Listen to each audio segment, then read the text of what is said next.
রসবতী রসবতী ও রসবতী রসবতী রসবতী রসবতী পর পর চুলা নাই কোনো কথা হাই গো লাজে লাজে লাজে লাজে লাজে লাজে মরি দোহাই রঙ্গিলা অন্তরে কবু না কথা।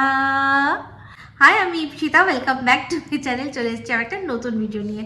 তো আজকে ভিডিওর শুরুতে কোন রসবতীকে এই গানটা ডেডিকেট করলাম বুঝতেই পেরেছেন, কারণ রসবতী অনেকেই থাকতে পারে, কিন্তু পরচুলা পড়া রসবতী ও মা গো, সে তো একজনই আছে আমাদের বাড়িটিতে। তো যাই হোক, সে একটা ভিডিও করেছে আরশকে নিয়ে, ঢ্যাঁড়স রস, শুধু রস রস আর রস।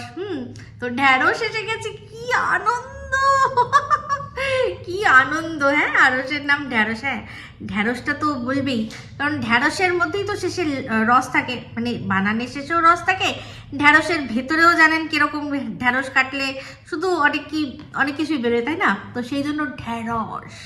তো সেই ঢ্যাঁড়সকে আজকে বেশ কিছু কথা বলেছে, ওর ঢ্যাঁড়স। যাই হোক, তবে আরসের একটা ভিডিও এসছে যেখানে ও আমাদের সবার কাছে কিছু সাজেশান চেয়েছে। তো সেটা দিয়ে আমি মনে হয় আগে ভিডিওটা শুরু করি, আগে আরসকে কথাটা বলে নিই।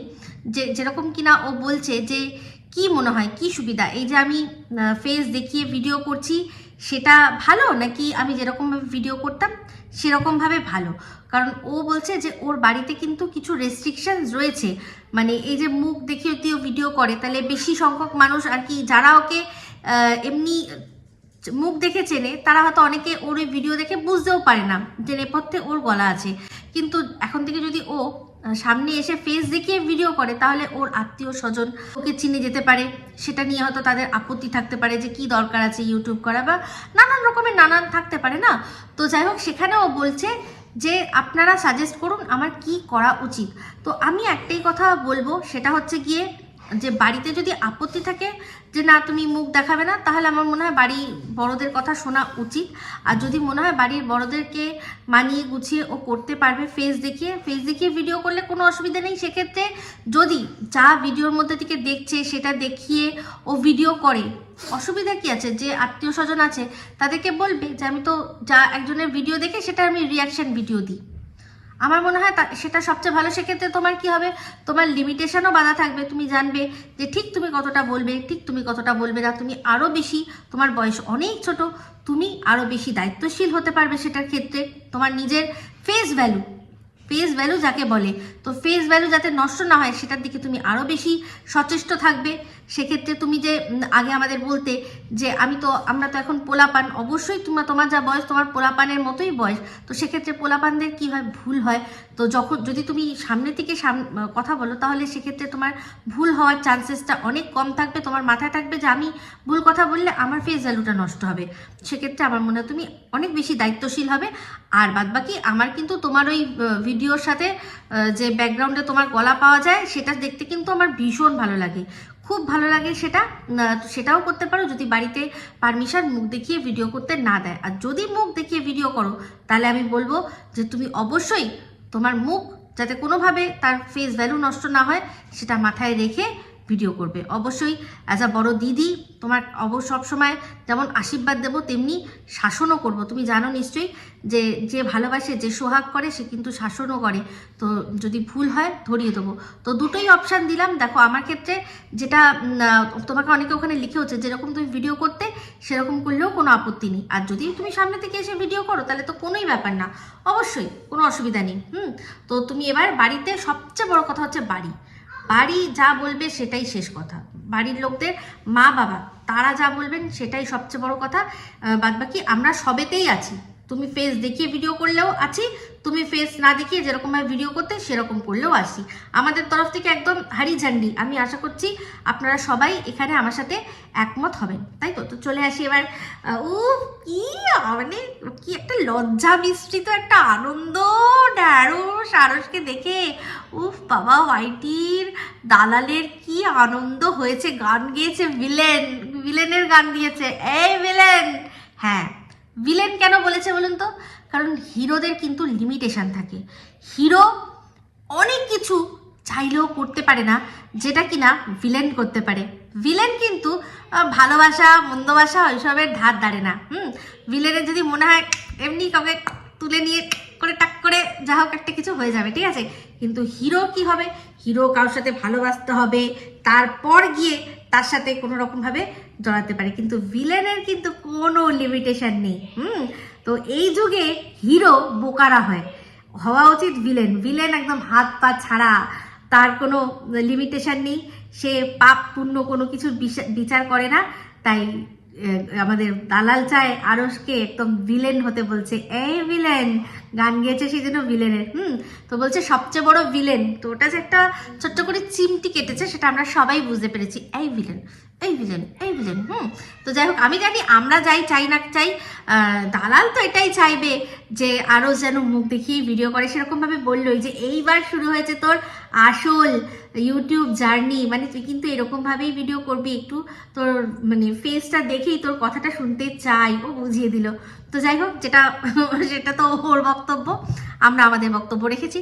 তো আরশকে যে কি জ্ঞান দিল বাপরে বাপ, বলছে যে চ্যানেলটা কারোরই চ্যানেল চলে যায় আমরা চাই না, কারোর চ্যানেল চলে গেছে সেটা দেখে একটু আনন্দ পাই না। ও রিয়েলি? সেই জন্যই যখন একটা সময় 3টে অ্যাক্টিভ স্ট্রাইক আরশের চ্যানেলে চলছিল, 2টো টিনের দেওয়া আর একটা ওই বিদেশি ভদ্রলোক যে কিনা তার ওই হাঁটা চলার যে একটা ভিডিও আরশ ব্যবহার করে, তার জন্য 3টে অ্যাক্টিভ ছিল। সেখান থেকে বারবার করে আমরা টিনকে বলছিলাম যে একটা অন্তত তুলে নাও।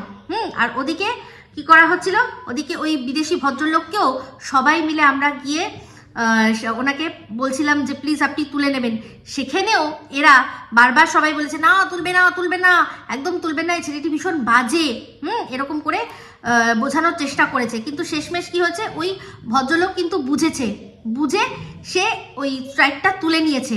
তার মানে তখন টিনের যে 2টো দাওয়া ছিল সেটাই অ্যাক্টিভ ছিল, আর ওই ভদ্রলোক তুলে নিয়েছে। যেই এরা দেখলো, আরও শেষে বললো যে আমাদের চ্যানেলের থেকে ওই বিদেশি ভদ্রলোক, আমেরিকান ভদ্রলোক, উনি কিন্তু নিজের স্ট্রাইকটা তুলে নিয়েছে। সঙ্গে সঙ্গে তখন কি করলো, এই দালাল আর একটা স্ট্রাইক দিয়ে দিল, যে টিনের 2টো আর এই যে আমার একটা, ব্যাস। ও এখন বলছে যে আমি তো 2টো স্ট্রাইক উঠে গেছিল তারপর দিয়েছিলাম। মিথ্যেবাদী কোথাকার, কি মিথ্যে কথা বলে, আমি শুধু তাই ভাবছি।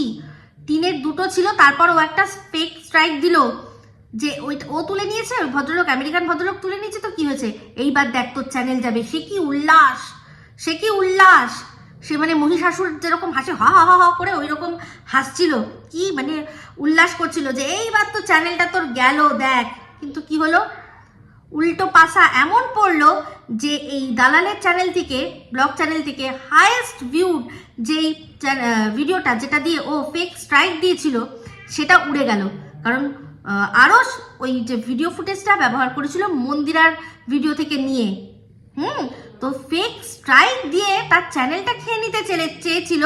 সে আজকে বলছে যে আমরা কখনোই চাই না যে কারোর চ্যানেল উড়ে যাক, যে আমি স্ট্রাইক দিয়েছিলাম কিন্তু তখন স্ট্রাইক ছিল না একটাও, মানে 2টো ছিল না, একটা ছিল আর একটা আমি দিয়েছিলাম। মিথ্যাবাদী কোথাকার, যে কিনা নিজে একটা কপিরাইট স্ট্রাইকের জন্য কি করেছে, দিনের পর দিন 1.5-2 বছর ধরে একটা পরিবারকে, তার ফুল ফ্যামিলি সহ যে কজনকে পেয়েছে সবাইকে ছিঁড়ে কুটে খেয়েছে, খুবলে খেয়েছে, চিবিয়ে খেয়ে পুরো ছিবড়া করেছে।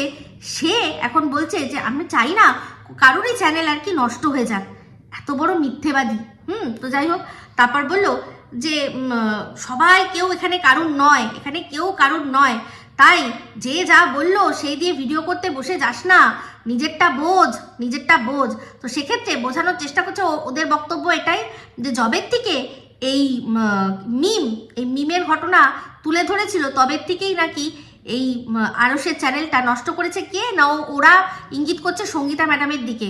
কিন্তু এরা নিজেরা দল বেঁধে গ্রুপ করে যে মাস যে রিপোর্ট ফেলিয়েছে, তাও আবার কিসের জন্য, এক হচ্ছে যে স্টক মানে কি, যে স্টকিং করা মানে একজন সে কোথায় যাচ্ছে না যাচ্ছে সেটাকে সবসময় নজরে রাখা, তার অ্যাড্রেস রিভিল, সেই অ্যাড্রেস রিভিল আর তারপর হচ্ছে স্টকিং, এই দুটোর জন্যই বেশি করে করে টার্গেট করে ওর চ্যানেলটাকে বোঝানো হয়েছিল। তার সাথে আর একটা ভুল, সেটা হচ্ছে আরশও নিজে জানে যে একটা কমিউনাল পার্ট যেটা এনেছিল আমাদের এখন এইরকম একটা সময় দুই দেশ, আমি কিন্তু সেদিনই বলেছিলাম আমাদের দু দেশের মধ্যে এখন যেরকম সিচুয়েশন চলছে তার মধ্যে যদি কোনো কমিউনাল বিষয় আসে, যেখানে মানুষ আর কি মনে করতে পারে যে কমিউনাল রাইট, মানে সাম্প্রদায়িক সম্প্রীতি নষ্ট হয়ে সাম্প্রদায়িক দাঙ্গায় পরিণত হতে পারে, যেখানে অলরেডি সেই সময় মুর্শিদাবাদে বিশাল একটা দাঙ্গা হচ্ছিল, সেই সময়ই এই বিষয়টাকে ওরা মাস রিপোর্ট আর কি দিয়েছে,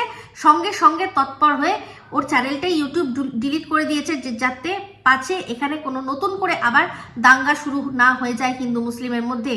কারণ একটা কমিউনাল অ্যাঙ্গেল এনেছিল, যেখানে একটা কল রেকর্ড যেটা আরও চালিয়েছিল, সেখানে একটি ছেলে বলছিল যে ওর তো তোর সাথে সম্পর্ক করেছে তোর ধর্মটা জেনেই, ও তো ওই জন্যই তোর সাথে ধর্ম করেছে সম্পর্ক, ও তো তোর সাথে ওই জন্যই সম্পর্ক করেছে, এই যে কথাগুলো বারবার করে বলা হচ্ছিল সেটার জন্যই সেটাকেই ওরা পয়েন্ট আউট করেছে যে এটা কিন্তু একটা ধার্মিক বিষয়, একটা ধার্মিক ইস্যু, মুর্শিদাবাদে দাঙ্গা চলছে, এই জিনিসটাকে তোমরা সবাই মিলে করো, তৎক্ষণাৎ তুরন্ত অ্যাকশন হবে বলে।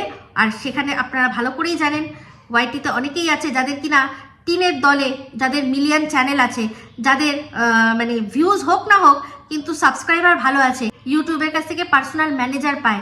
তো ইউটিউবের পার্সোনাল ম্যানেজার যদি পার্সোনালি ইউটিউব ইন্ডিয়াকে এই বিষয়টা দৃষ্টিগোচর করে যে দেখুন এটা কি হচ্ছে, এখানে কিন্তু সাম্প্রদায়িক দাঙ্গা লেগে যেতে পারে, এই দেখুন বারবার করে বলছে কিন্তু মেয়ে সে নাকি ইচ্ছা করে তার সাথে সম্পর্ক করেছে। তো বুঝতে পারছেন এই যে কথাগুলো এই জন্যই হয়েছে, এখানে ম্যাডামকে যেভাবে ওরা ফাঁসানোর চেষ্টা করছে, হাজার রকমের গোবর যারা মাথায় নিয়ে ঘোরে তাদের মাথায় সেটা হতে পারে, কিন্তু সেটা আমাকে অ্যাটলিস্ট বোঝাতে পারবে না। আর আশা করি আরশও এই জিনিসগুলো বুঝবে যে কি জন্য হয়েছে, নালে এর আগেও অ্যাড্রেস রিভিল হয়েছে, এর আগেও নানান কিছু হয়েছে, কিন্তু এই তুরন্ত অ্যাকশনটা কেন হলো সেটা আমি আরশকে পার্সোনালি অবশ্যই বলিনি, কিন্তু একটা লাইভের মধ্যে একদিন একটু আলোচনা করছিলাম যে আমাদের দুই দেশের মধ্যে এখন এমন উত্তেজনার সৃষ্টি হয়েছে যেখানে ছোট থেকে ছোট বিষয়ে মানুষ খুব চিন্তায় পড়ে যাচ্ছে, আর সেগুলোকে চটপট যাতে কোনো রকম নতুন করে দাঙ্গা হাঙ্গামা না হতে পারে সেটাকে চট করে আর কি সলভ করার চেষ্টা করা হচ্ছে। যেখানে দু দেশের বর্ডারের মধ্যে টেনশন চলছে, যেখানে দুই সম্প্রদায়ের মধ্যে সারাক্ষণ টেনশন চলছে দুই দেশেই, ওই দেশেও কিন্তু হচ্ছে দুই ধর্মের মধ্যে আর কি যাই হোক হানাহানি এই দেশেও কিন্তু হচ্ছে। তো সেখানে এরকম একটা বিষয় যেখানে একটি ছেলে বলছে, বুঝতেই পাচ্ছেন, সেই জন্য তুরন্ত অ্যাকশন হয়েছে, ওরা এটাকে চট করে করেছে। তো যাই হোক এটুকুও যেহেতু সঙ্গীতা ম্যাডাম বলে দিয়েছেন যে চিন্তা করো না, ওই আরশের যে চ্যানেলটা আসল যেটা চ্যানেল সেটা কিন্তু ফিরে আসবেই। তো আর কি চাই, আশা করি আরশ বুঝতে পারবে। তো আজকে এই যে বড় বড় ডায়লগ যে দালাল আরশকে বলছে যে দিচ্ছে, সে নিজে কি করেছে, কন্টেন্টের জন্য যে যা বলেছে পার্সোনাল কথা সেগুলো সে বলেছে। তো বলছে আরশকে বলছে যে তুমি পার্সোনাল কথা বলবে, তারপর কি হবে বলো তো, তোমারই মুখ পুড়বে, আর কারোর কিছু হবে না। হ্যাঁ, ও নিজের পোড়া মুখটা একবারও দেখে না। আজকে দিনের পর দিন মন্দিরের কথায় সোমনাথকে যেভাবে ছোট করেছে, আর যখন সোমনাথ মন্দির একসাথে হাতে হাত দিয়ে কাঁধে কাঁধ মিলিয়ে যাচ্ছে তখন এই দালালের মুখ পুড়ছে না, তখন ওর বোঝা উচিত ছিল না যে হাজব্যান্ড ওয়াইফ আমাকে বলছে, যা বলতে আমি কেন বলবো, আমি তো গিয়ে দেখলাম ফ্ল্যাটে যে একজন রয়েছে। তারপর এই যে টিনের দাদার বিয়ের সময় মারতে বাড়ির থেকে বার করেছিল, এই যে কথাগুলো নিজের চ্যানেলে দায়িত্ব নিয়ে শুনিয়েছিল, আর যখন টিনের দাদাভাই করে, বৌদি করে, মা বাবা করে, তখন ওর মুখ পড়ে না। এই যে ছেলেটি সম্পর্কে বলেছিল যে খুব ভালো ছেলে, অনেক ভালো, সন্দীপের চেয়ে অনেক ভালো, তারপরেই তাকে জঘন্য জানো, ওর পরিবারটা পুরো জঘন্য বলেছিল, তখন মনে হয়নি রেখে দিয়েছে, ও তো ওকে নিয়ে গিয়ে রেখে দিয়েছে। সীমা আমিনিয়ার একটা ভিডিও কি যেন ফটো পিছন থেকে দেখিয়েছিল যে টিন আর এই ফোকলা কবিতা চোর বসে খাচ্ছে কি যেন বলে বিরিয়ানি, আর ও বললো তোরা পেছন থেকে দেখালি, আমি সামনে থেকে দেখিয়ে দিলাম। তো কি হলো, মুখ পুড়লো তো, পরবর্তীকালে জঘন্য তাকেই তো বলতে হলো। আবার জঘন্য করেও তারপর আমারই তো ভুললাই গেছে। ভাই কত রকমের দোগলা হয়, কত রকমের নোংরা হয়, তাই না? তো যে আরশকে এইসব বড় বড় ডায়লগ মারছে তার নিজের মানে সে আর কি বসেই রয়েছে ট্যাঙ্কির ওপর, ট্যাঙ্কির মধ্যে বসে রয়েছে, সে আবার আরশকে বলছে রাস্তায় যেতে যেতে ভুল করে তুমি পটিতে পা দিয়ে দিও না, নিজে পটির ট্যাঙ্কির মধ্যে বসে থেকে। বুঝতে পেরেছেন? এই হচ্ছে ব্যাপার। তো যাই হোক, এই বলেই ভিডিওটা এখানে এন্ড করছি। যদি ভালো লাগে অবশ্যই লাইক শেয়ার কমেন্ট করতে ভুলবেন না।